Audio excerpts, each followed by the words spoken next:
Hi guys, welcome to SHK Excel World. I am Salim Heather, and you might have worked with pivot tables and also utilize its inbuilt features for filtering your report. For example, the date filters, the number filters. So is there a possibility to use macros and the inbuilt features of pivot table for automatic filtering of your reports by just one click instead of going through the whole process of going to the filter and then specifying the type of filter you want to do for your report. So this can be achieved through the help of macro and the shapes available in the drawing features of Excel. So today we are going to do the same. For those of you who are new to SHK Excel World, please subscribe to my channel and also click the bell icon so that you get the latest updates on the upcoming videos. So let us start today's exercise. You can download this file from the link given below in the description and follow along. This data is already in the form of a table, which is Excel table. You just have to click anywhere in your table, go to insert and click pivot table. Select new sheet and press OK. We are just going to prepare a very simple report because our objective is not to know the capabilities of pivot table but to link the filters in pivot table with an active button. So I'm going to prepare a very simple report. We need to have order date in the rows area and net sales revenue in the values area. Just format this a bit. Right click on the date and click ungroup. So this is a very simple report. We know that we can go to filter and there is a long list of date filters available. For example, we have the year to date, we have this month, next month, last month, and so on. We are going to create 3 buttons with the help of the shapes. Go to insert, click illustrations group and click shapes and select the rounded rectangle.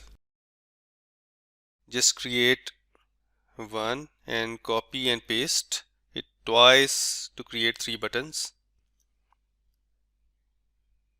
In the first one we are going to write year to date. In the second one just write this month, and in the next one write last year. So we have created these 3 buttons. Now we have to record macro. Go to the row label filter and select any filter of your liking and your report will be filtered. Now for recording macro, either you can activate your developer tab where there will be a separate box or a group of code, or you can go to view and at the end of the view ribbon you can see the macro. You can click record macro and then start the process. So I'm going to developer and click record macro.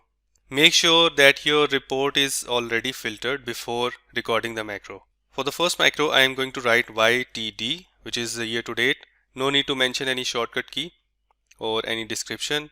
Press OK and the macro has started recording the steps. Go to the date filter, clear filter from order date, and then again go to filter, go to date filters and select year to date option.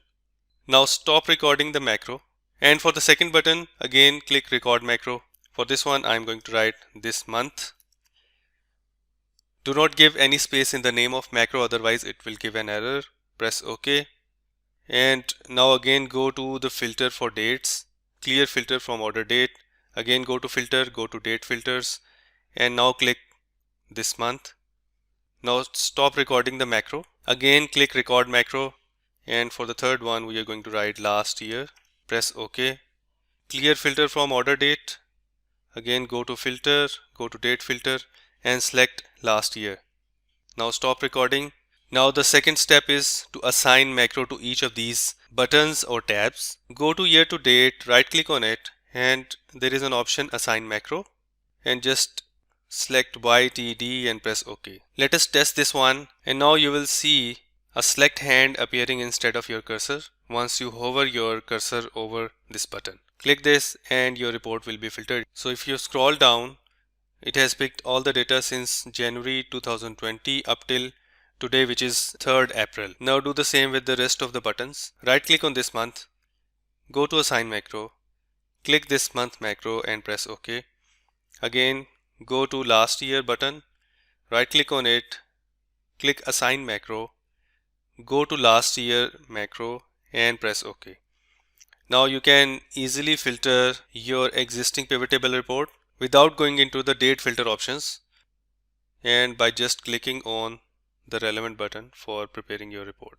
Now the last step is just to save this Excel workbook as macro enabled so that whenever you open this book, all of these buttons are still in working condition. Click save as or press F12 and in save type as, the second option is Excel macro enable workbook and click save. Now if you again press F12, you can see that there is a different icon appearing which is saying that this is a macro enabled file.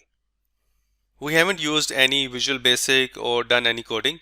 This is pure utilization of the inbuilt feature of the recording macro. You can now automate your daily queries easily. Hope you have liked this video. Do not forget to subscribe to SHK Excel World and also share it with your friends. Thanks for watching.